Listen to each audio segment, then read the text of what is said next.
dois faire attention où je mets les pieds parce que trouver le bon endroit sur des rochers comme ici en bord de mer, ça demande des efforts et aussi un bon sens de l'équilibre.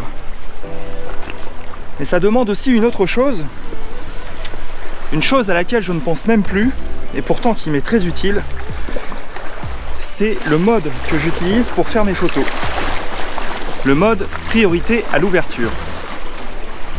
Et je vais vous expliquer pourquoi vous avez toutes les raisons de l'utiliser vous aussi.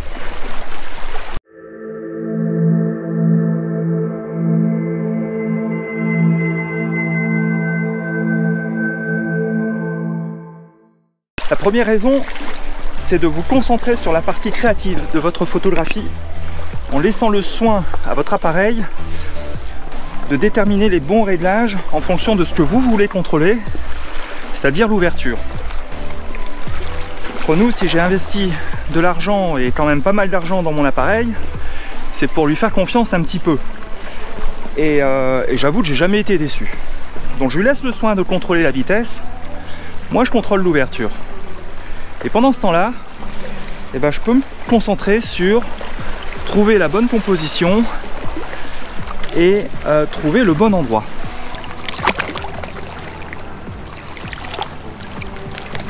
La créativité, c'est ce qu'il y a de plus long et de plus difficile à acquérir en photographie. Alors, pour moi, autant y passer un petit peu plus de temps que sur la partie technique qui, en fin de compte, est pas si difficile à acquérir.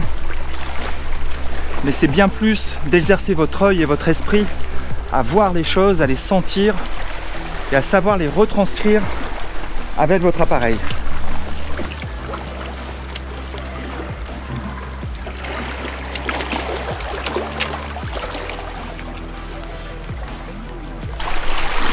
Ensuite, la raison pour laquelle j'aime utiliser le mode priorité à l'ouverture, c'est qu'il me permet de trouver l'ouverture idéale pour avoir un super bon piqué dans ma photo.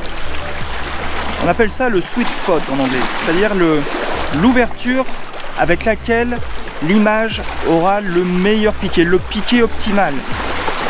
Et chaque objectif possède son propre sweet spot, c'est-à-dire sa propre ouverture idéale.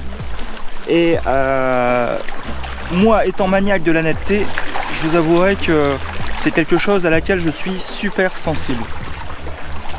Donc utiliser le mode priorité à l'ouverture, ça me permet de contrôler la sensation de netteté dans ma photo, le piqué.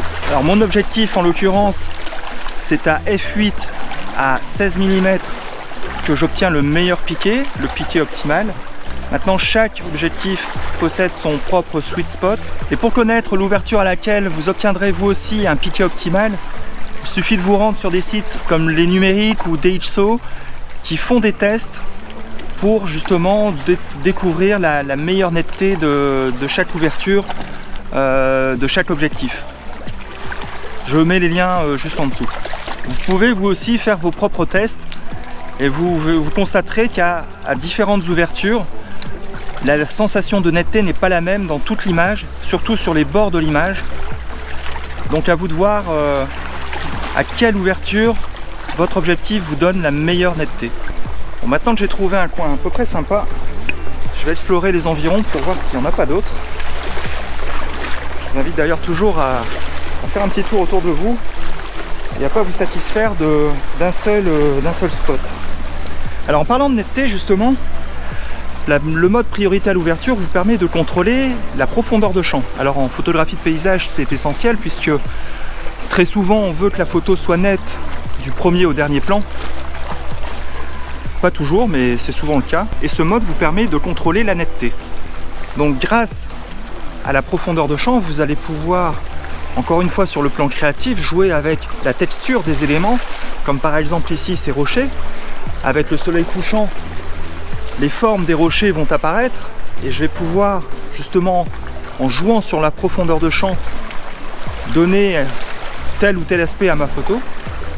Si je shoote au téléobjectif par exemple, je vais pouvoir choisir aussi de donner un avant-plan flou à mon image en sélectionnant une grande ouverture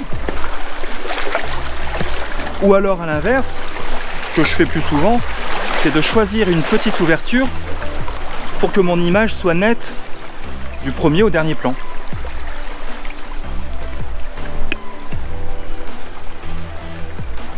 Et ben, je crois que j'ai trouvé un nouvel endroit en fait. Allez voir ça.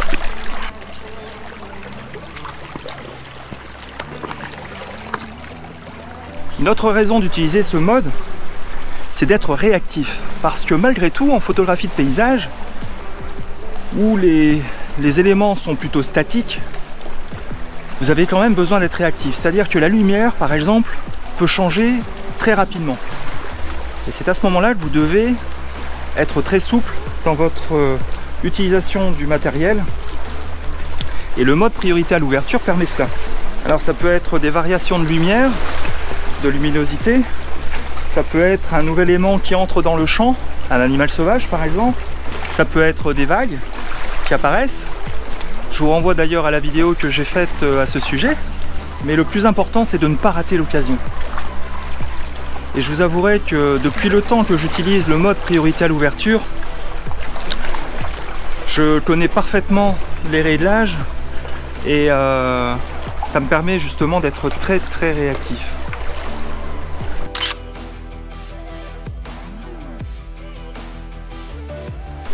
Alors deux éléments aussi pour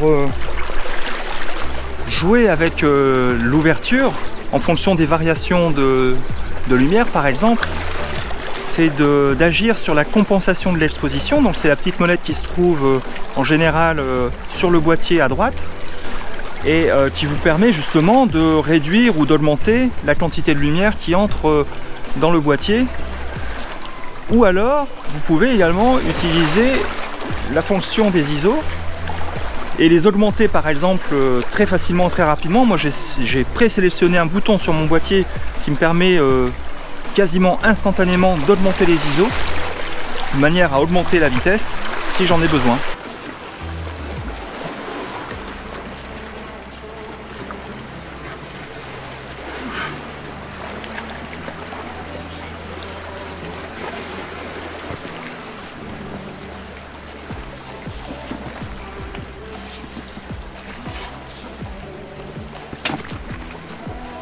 Enfin, vous avez tout intérêt à utiliser le mode priorité à l'ouverture pour être créatif. En plus d'être réactif, vous allez être créatif. C'est-à-dire qu'avec une petite ouverture comme F16, de F16 à F22, vous allez pouvoir créer des étoiles solaires. Vous voyez, juste quand le soleil se cache derrière un objet du paysage, que ce soit une montagne, un arbre, une maison, vous allez pouvoir créer ces branches du soleil qui embellissent toute l'image. Et ça, vous ne pouvez le faire que si vous contrôlez l'ouverture. J'ai trouvé ici un petit recoin dans les rochers.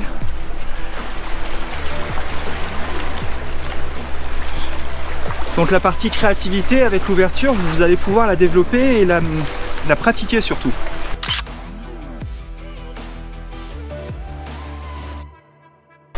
Vous allez pouvoir aussi faire du bracketing, c'est-à-dire prendre plusieurs mesures d'exposition pour obtenir une exposition parfaite en mélangeant, en empilant en fait les différentes expositions.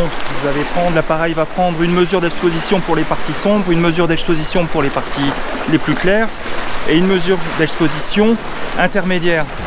En mélangeant tout ça, vous allez avoir une image normalement à peu près correctement exposée. Je prends toujours des précautions avec le bracketing parce que on a parfois des horreurs. Mais c'est une manière d'être plus créatif. Ce que je fais beaucoup, c'est aussi du focus stacking. Alors j'ai déjà fait une vidéo à ce sujet, mais globalement ça vous permet d'avoir une image super nette du tout premier plan jusqu'au dernier plan par un empilement de différentes mises au point que l'on fait après dans Photoshop. Alors vous voyez que le mode priorité à l'ouverture, c'est pas seulement un mode pour les débutants, même si c'est vrai qu'on commence souvent par celui-là pour comprendre et apprendre les mécanismes de l'appareil photo, mais c'est aussi un mode qui est souvent utilisé par les experts. Ah, et une dernière petite chose que je voulais vous dire, c'est que contrairement à ce qu'on pourrait penser, ce n'est pas maîtriser le mode manuel qui fera forcément de vous un meilleur photographe. Le mode priorité à l'ouverture vous fera certainement plus progresser sur le plan créatif en vous libérant de cette partie technique et au final, à mon sens, fera de vous un meilleur photographe.